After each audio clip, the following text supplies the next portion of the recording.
오늘은 이일선 목사님, 우리 초대 목사님에 대한 설교 마지막 세 번째 시간입니다. 지난주에 우리가 153 새생명 초청잔치를 했기 때문에 그 전에 두 번 들었던 설교 내용이 무엇인가 아마 기억이 좀 가물가물하실 겁니다. 자, 우리 지난번에 우리가 들었던 말씀 어떤 말씀인지 우리가 한번 기억을 더듬어서 화면으로 한번 살펴보겠습니다.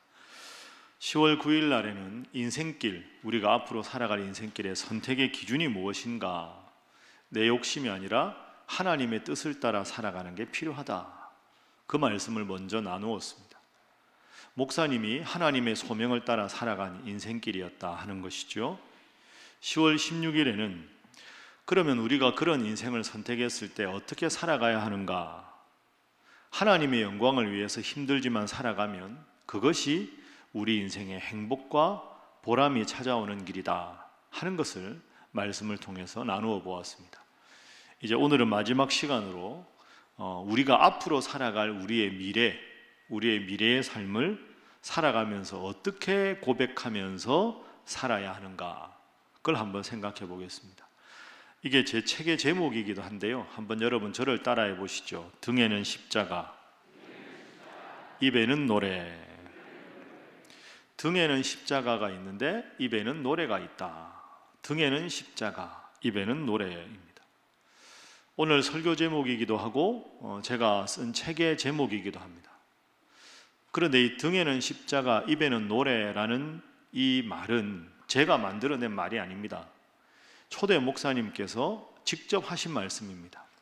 1961년도에 울릉도에 가셔서 79년까지 18년간 사역을 하실 때 워낙에 이제 사회적으로도 유명인사가 되셨고, 말씀드린 대로 울릉도에 들어갈 때 이미 일간지에 보도가 될 정도로 대단한 명성이 있으신 분입니다.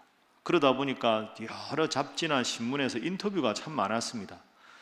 목사님께서 울릉도에 가신 지 4년이 되셨을 때 1965년 9월 20일에 여러분 아실 텐데 대구에 가면 계명대학교라고 있습니다. 기독교 학교죠. 그 계명대학교에서 만들어내는 대학 학보가 계대학보인데요, 그 대학생 기자가 목사님을 인터뷰하기 위해서 울릉도까지 갔습니다. 근데 목사님이 너무 일정이 바쁘셔서 인터뷰를 못했습니다.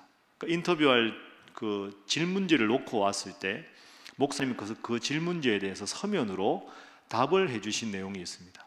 그 서면에 쓴 그 답 중에서 인터뷰 내용 중에 제가 한번 인용을 해보겠습니다. 목사님, 여가는 어떻게 지내십니까? 라는 질문에 대해서 여가란 없다. 피로가 뒤따르고 있다. 등에는 십자가가 있다. 그러나 입에는 노래가 있다. 주님과 함께 일한다는 확신이 있기 때문이다. 예수와 같이 살아가는 것이 나에게는 한 지혜이며 또한 예술이기 때문이다. 등에는 십자가가 있다. 그러나 입에는 노래가 있다. 저는 이 대목이야말로 우리 이일선 목사님의 평생의 삶의 고백이 가장 잘 포함되어 있는 묵직한 삶의 고백이라고 생각합니다. 등에는 십자가, 입에는 찬송, 노래, 이게 우리의 고백이 되어야 하지 않겠습니까? 그래서 오늘은 이 주제가 되는 것으로 말씀을 한번 살펴보겠습니다. 자, 앞으로 우리가 살아가야 될 인생 어떻게 고백해야 하는가? 첫 번째는 우리 모두의 등에는 다 십자가가 있다는 겁니다. 십자가 없는 인생은 없습니다. 한번 따라해 보실까요? 십자가가 없는 인생은 없다. 그렇습니다. 십자가가 없는 인생은 한 사람도 없습니다. No cross, no crown. 십자가가 없으면 영광도 없는 겁니다. 여러분 다 아시죠? 이건 제가 설명을 드릴 필요도 없습니다. 겉으로 아무런 문제가 없어 보이는 사람도 다 십자가가 있고, 다 염려가 있고, 걱정이 있고, 불안이 있고, 고통이 있습니다. 그런 게 없는 사람은 세상에 한 사람도 없습니다. 가장 완벽한 인간으로, 하나님과 능력이 같으신 분으로 온 예수님도 십자가를 지시기 전에 겟세마네 동산에서 너무 괴로워서 밤이 맞도록 땀방울이 핏방울이 되도록 기도하셨습니다. 예수님도 십자가를 지셨는데 하물며 죄인인 우리가 어찌 십자가가 없겠습니까? 바람잘 날 없는 것이 우리의 인생입니다. 이일선 목사님도 마찬가지였습니다. 일생을 살아가면서 수많은 십자가가 있었습니다. 여러 십자가 중에 한번 생각해 볼까요? 너무 가난한 살림에 초등학교 때부터 어려웠습니다. 중학교 때 고학을 했지요. 그래서 목사님의 평생의 인생에는 가난이라는 십자가가 있었습니다. 울릉도에 가서 사역하실 때 지난번에 말씀드린 대로 풍랑을 만나서 죽을 뻔한 고비를 여러 번 넘겼습니다. 생사를 넘나드는 십자가의 고통도 겪으셨습니다. 우리 교회 목회하다가 6.25 전쟁이 나서 새로 예배당을 건축해야 될 때 건축하는 중에 건축 헌금이 모자라서 인부들에게 멱살이 잡히기도 하고 내동댕이 쳐지기도 하는 그런 경제적인 십자가도 참 어려움으로 겪으셨습니다. 울릉도에 처음 가셨을 때 왜 서울에서 목회하던 사람이 왔나, 저 사람 이상한 사람이다 하고는 울릉도 도민들이 잔뜩 경계하고 아주 차갑게 대했습니다. 차가운 냉대와 외로움의 십자가도 있었습니다. 그리고 이따가 오시겠지만 그 자녀들 말씀 들어보면 왜 우리가 이 섬에 와서 고생해야 되냐고, 막 아버지 목사님께 떼를 쓰고 우리 다시 서울로 돌아가야 되겠다고 막 엉엉 울면서 책가방 집어던지던 그 자녀들을 보면서 자녀들에 대한 아버지로서 느끼는 미안함과 연민의 십자가도 있었습니다. 평생의 수건 사업이 울릉도에 병원을 크게 짓는 것이었는데 병원 짓다가 건축비가 모자라서 겪었던 삶의 고통의 십자가도 있었습니다. 그리고 너무 과로하고 너무 힘드셔서 허리 디스크를 앓아 몹시 고생하셨습니다. 그리고 미국에 가셔서 큰 교통사고를 만나서 건강을 잃어서 너무나도 큰 고통을 당하셨지요. 건강의 십자가도 있었습니다. 이런 여러 인생의 십자가를 다 지고 목사님은 살아오셨습니다. 이 많은 십자가 중에 한 가지를 여러분들과 구체적으로 한번 나누어 보겠습니다. 1961년도에 목사님께서 울릉도에 그 당시에 의사 한 사람도 제대로 없던 그 척박한 울릉도 땅에 들어가셔서 울릉도를 위한 병원을 짓는 계획을 하셨습니다. 그리고 1967년, 6년 후지요. 67년이 되면 그 병원 터를 마련하고 그 병원 기본 설계를 마쳤습니다. 그리고 그 병원을 지을 땅에다가 기초공사를 한 게 1971년, 외관을 거의 올린 게 76년입니다. 왜 이렇게 시간이 많이 걸렸는가? 목사님의 울릉도 사역을 보면 든든한 후원처가 없었습니다. 그러니까 병원에서 열심히 진찰하고 좀 모았다가 조금 남으면 그걸 가지고 그 돈으로 설계하고 또 건축비를 병원 운영비 절약해서 그것으로 또 기초공사하고 그러다 보니까 돈이 있는 상태가 아니라 그 병원 진료비 절약해서 그것으로 병원을 짓다 보니까 이렇게 큰 어려움을 겪으신 거죠. 67년에 설계가 마무리가 되었는데 76년 목사님이 울릉도 가서 15년이나 지나서 겨우 완벽하게도 아니고 외관이 거의 완성이 되었다 하는 겁니다. 그 당시에 건축의 어려움에 대해서, 병원 건축의 어려움에 대해서 목사님이 이런 글을 쓰셨습니다. 제가 읽어보겠습니다. 사실 울릉도에 병원을 짓는 일은 육지에서 병원을 짓는 일보다는 몇 배는 더 힘든 일이다. 우선 병원을 지을 부지를 마련할 때에도 울릉도는 섬이라 평지가 없어 산비탈을 깎아서 대지를 평탄하게 만들어야 했고 그것은 건물을 짓는 것보다 더 힘든 일이었다. 철근 콘크리트 400평 건물을 지어 40대 병상을 두기 위해서 금년 1975년까지 400평의 콘크리트 골조 공사를 마치는 데까지 은행에 1,500만 원의 빚을 진 일이다. 아직도 이 건물을 완성하자면 1억 원은 더 필요할지도 모른다. 모든 여건은 나쁘기만 하다. 철근 콘크리트에 바다 모래를 사용할 수가 없어서 강원도 묵호에 가서 모래를 사오게 되었다.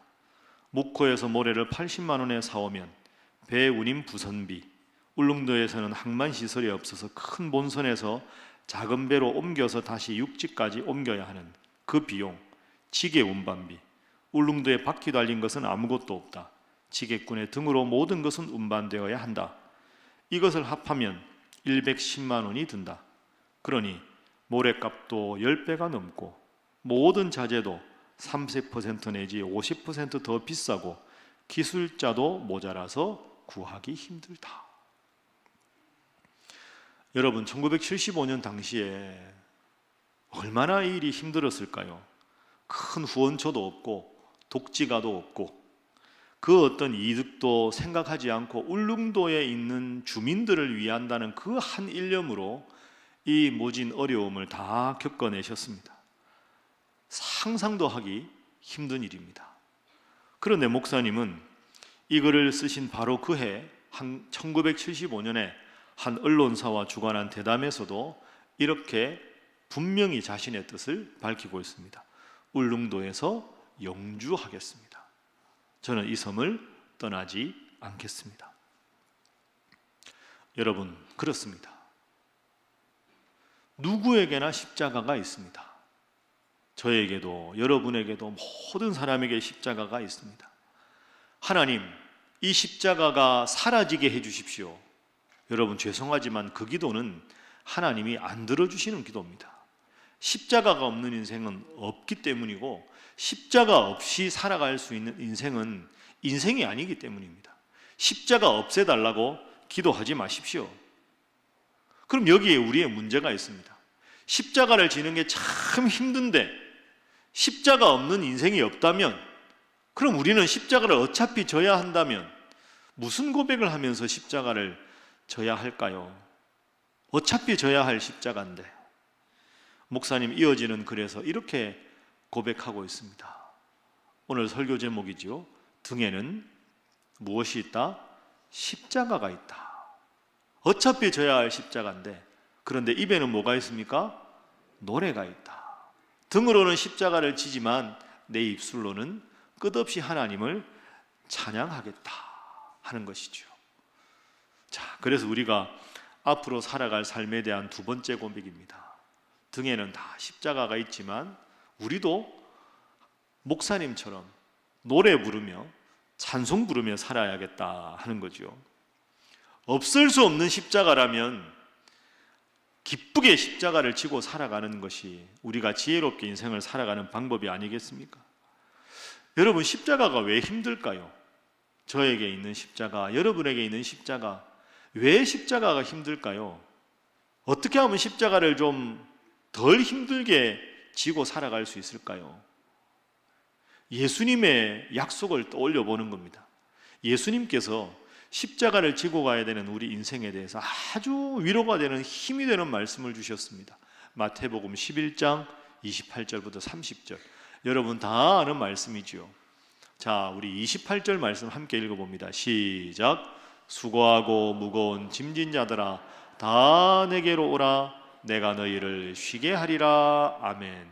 수고하고 무거운 짐진 자들, 아무런 조건이 없습니다. 나를 믿는 사람, 믿음이 좋은 사람, 행실이 올바른 사람, 그런 거 없고 모든 사람들 누구든지 다 내게로 와라. 내가 너희를 쉬게 하리라. 이 말씀은 내가 너의 십자가를 함께 져주겠다, 이런 뜻입니다. 이어지는 29절 보십시오. 나는 마음이 온유하고 겸손하니 나의 멍에를 메고 내게 배우라. 한번 따라해 봅니다. 나의 멍에를 메고 내게 배우라. 여러분, 이상하지 않습니까? 멍에를 왜 지라고 하실까요? 멍에를 메라 하는 말은 십자가를 지라 하는 거 아닙니까? 예수님이 대신 십자가를 좀 져주시지 멍에를 좀 매주시면 되는데, 다 쉬게 하겠다고 말씀하신 후에 너는 너의 멍에를, 나의 멍에를 메라. 여러분, 멍에 없는 인생, 십자가 없는 인생은 없다는 겁니다. 그런데 어미소가 밭을 갈 때 어미소 옆에 새끼소는 늘 함께 하고 싶습니다. 그러면 밭 가는 농부가 어떻게 합니까? 아기 소한테, 어린 소한테, 새끼 소한테 멍에를 매줍니다. 힘은 어미소가 다 쓰고 폼만 잡는 거죠. 그 자기도 뭔가 하는 것처럼 어미소 옆에 쫄래쫄래 따라가는 겁니다. 그런데 힘은, 그 쟁기는 어미소한테서 다 나오는 거죠. 예수님의 뜻이 이겁니다. 멍에 없는 인생 없다. 십자가 없는 인생 없는데 매라. 그런데 내가 그 짐은 다 힘써주겠다. 너의 십자가 내가 내팽개지지 않고 내가 너 옆에서 다 져줄 테니 다 내게로 오라. 내가 너를 쉬게 하리라. 이어지는 30절 말씀 보십시오. 30절 말씀에서 예수님께서 이렇게 말씀하십니다. 내 멍에는 쉽다, 내 짐은 가볍다. 왜? 주님이 대신 져주시니까. 그렇습니다. 우리가 등에 진 십자가가 참 고달프고 힘든데 입으로 찬송을 부를 수 있는 이유는 주님께 기도하면 주님께서 내 인생의 십자가를 함께 주시고 해결해 주신다고 약속하셨기 때문입니다. 이 약속 여러분 잘 기억하시고 인생의 모진 십자가 혼자 지면서 불평하지 말고 옆에서 함께 십자가 져주시는 주님 앞에 기도함으로 그 십자가를 지고서도 찬양하며 살아가는 여러분 되시기를 주님 이름으로 축복합니다. 자, 옆에 분들과 인사 한번 하겠습니다. 입으로는 찬송하며 살아가시기 바랍니다. 자, 한 번 더 할까요? 잘 하실 줄 믿습니다. 하겠습니다. 앞서 제가 목사님이 지신 그 모진 십자가 여러 개를 소개해 드렸습니다. 그렇게 십자가를 지고 갔는데 하나님께서 목사님께 큰 위로를 주셨습니다. 아주 큰 상을 2개나 받게 되셨습니다. 목사님이 울릉도 사역을 하신 지 13년 만인 1974년 10월 4일 제2회 인촌문화상 그 상을 목사님이 받게 되셨습니다. 그리고 이듬해 1975년에는 제9회 루터교 비헤른 봉사상이라고 루터교단에서 전 세계에서 가장 힘들고 어려운 형편에 있는 분들을 잘 도와준 그런 대상자를 정해서 주는 큰 상, 그러니까 인촌문화상과 비헤른 봉사상을 영거푸 목사님께서 받으셨습니다. 물론 그 상을 받았다는 사실 자체는 그렇게 중요하지 않습니다. 그러나 이 2상이 목사님께 큰 위로와 기쁨이 되었던 것은 분명합니다. 처음에 울릉도에 가실 때 울릉도 돈 다 모으러 간다, 울릉도에서 국회의원 하러 간다, 수많은 질시와 냉대, 목사가 목회하면 되지 왜 울릉도에 가냐고 모든 사람들이 편견을 갖고 바라봤는데 13년, 14년 후에 이일선 목사의 저 고달픈 길은 정말로 하나님이 원하시는 길이구나, 저 길은 정말로 이 사회를 밝히는 아름답고 훌륭한 고귀한 길이구나 하는 것을 교회뿐 아니라 온 세상이 공식적으로 인정하는 계기가 되었기 때문입니다. 그래서 목사님은 이 2상을 받으시고 수많은 곳에 인터뷰하셨습니다. 인터뷰하면서도 끝까지 겸손한 태도를 잃지 않으셨습니다. 그 이후에도 목사님 사역이 계속되면 계속될수록 울릉도의 슈바이처로, 한국의 슈바이처로 그 명성은 모든 사람들에게 더 깊이, 더 멀리 울려 퍼지게 되었습니다. 그렇습니다. 제가 첫날 10월 9일에 목사님에 대한 설교를 할 때 여러분 기억하십니까? 17살의 중학생이 교지 만들 때 편집일 돕다가 슈바이처 박사의 전기를 읽고 나도 이런 사람 돼야 되겠다. 그리고 17살에 결심했던 그대로 어쩌면 울릉도에서 슈바이처 박사님보다 더 고귀한 일을 18년 동안 잘 하셨습니다. 정말로 헌신적인 삶을 살아가셨습니다. 이일선 목사님은 평생에 가장 좋아하는 좌우명이 되는 성경 구절이 하나 있습니다. 목사님이 가장 좋아하시던 성경 구절은 사실은 17살에 슈바이처 박사의 전기를 읽을 때 슈바이처 박사가 자기 생활 신조로 삼았던 본문입니다. 그 본문을 읽고 나도 이 본문을 내 생활 신조로 삼아야 되겠다 하고 그런 사람 되게 해달라고 평생 기도한 제목이 되었던 성경 구절 어딜까요? 그렇죠, 오늘 우리가 함께 읽은 구절입니다. 마태복음 16장 25절 말씀, 목사님 가장 사랑하고 좋아했던 말씀. 자, 우리 다 함께 읽어봅니다. 시작. 누구든지 제 목숨을 구원하고자 하면 잃을 것이요 누구든지 나를 위하여 제 목숨을 잃으면 찾으리라. 아멘. 그렇습니다. 목사님은 정말로 울릉도에서 평생 동안 자기 목숨을 내어주면서까지 울릉도민들을 사랑하고 귀한 슈바이처 박사와 같은 그룬트비 목사님과 같은 간디와 같은 무엇보다 예수님을 닮은 그런 삶을 살아가셨습니다. 등에는 모진 십자가를 지셨지만 주님께서 나와 함께 하신다는 믿음으로 그 모진 십자가를 입으로는 찬송을 부르면서 멋지게 하나님의 일을 하셨습니다. 그래서 오늘 우리가 이 목사님의 귀한 삶을 본받자 하는 의미에서 오후에 행사도 갖게 되는 것이지요. 말씀을 이제 정리하겠습니다. 여러분, 저나 여러분이나 십자가 없는 인생은 없습니다. 힘듭니다. 제발 없었으면 좋겠는데 없어지지 않는 십자가입니다. 그러면 우리도 목사님처럼 나 혼자 잘 되자는 삶이 아니라 주님 위해서 정말로 헌신하는 이런 삶을 살아갈 때 주님께서 그 십자가를 함께 져주시겠다 약속하셨습니다. 인생의 모진 십자가 주님 앞에 간절히 기도해서 내 힘이 아니라 주님의 힘으로 십자가를 지시고, 그리고 그 주님께서 내 곁에서 함께 하심에 감사해서 입으로는 힘들지만 노래를, 찬송을 부르며 남은 날 주님과 함께 은혜 가운데 평안 가운데 잘 살아가시다가 저 천국에 이르는 우리 신일의 모든 성도들 될 수 있기를 주님 이름으로 축복합니다. 기도하겠습니다. 사랑의 하나님, 77년 전에 신일교회를 세워주시고 지금까지 인도해 주신 은혜 참으로 감사합니다. 오늘 특별히 추수감사 예배와 더불어 77년 전에 우리 교회가 세워진 창립 예배를 드리며 오직 주님만을 위해 살아가셨던 초대 일선 목사님의 삶을 통해 오늘 나의 삶을 돌아보게 해주셔서 감사합니다. 하나님, 저희들은 다 크고 작은 십자가를 지고 살아갑니다. 주님, 십자가를 피하게 해달라고 기도하지 않게 하여 주옵소서. 십자가를 지고 가되 너의 십자가 내가 함께 지리라 말씀하시고 약속해 주시는 주님의 음성에 귀를 기울이며 주님과 함께 걷는 인생길 되게 하여 주옵소서. 그리고 그 주님 때문에, 십자가 때문에 힘들어도 입으로는 늘 노래하는 저희들 되게 하여 주옵소서. 우리를 위해서 십자가 지신 사랑 많으신 예수님의 이름으로 기도하옵나이다. 아멘.